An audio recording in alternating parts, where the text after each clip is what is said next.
In New Mexico, communities have developed unique approaches to sharing water during times of shortage.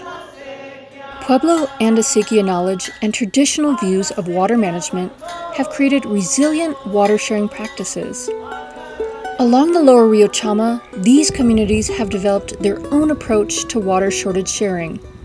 These water sharing practices reflect the community's cultural and historical values that have been passed down over the centuries to address water shortages due to drought conditions. 3 senior ditches, the Hernandez Community Ditch, the Chamita Ditch, and the Salazar Ditch all have the priority date of the year 1600. But you know what I've noticed even now in the 21st century and in the 1980s and 90s when I was younger, like say for instance Abiquiu up the road, they might get a freeze, but Hernandez doesn't, and our trees have our apples and everything else. So you go to your farmers markets and you do trades. I can envision that back in those days, the people down here helped out the people up there, or vice versa when their crops failed.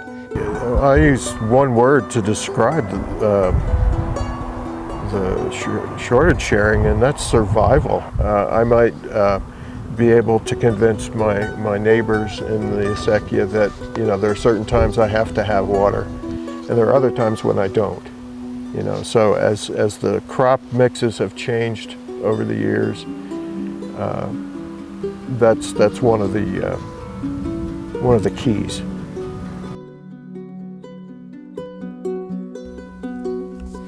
As climate change brings new water challenges, these collaborative and stakeholder-driven approaches offer valuable lessons for water management across the Southwest.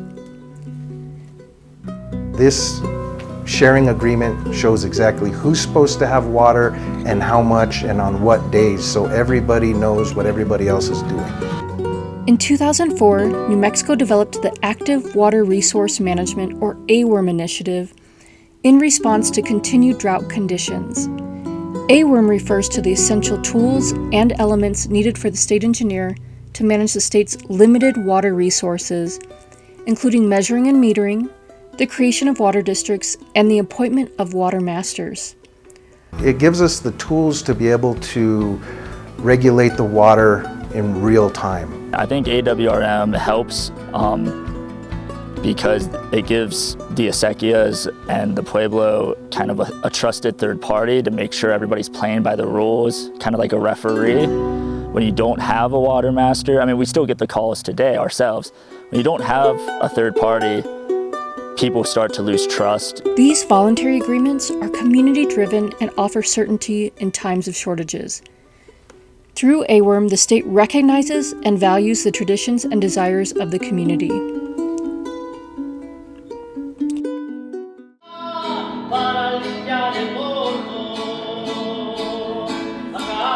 Additional resources on water shortage sharing can be found at the Utton Center website, uttoncenter.unm.edu.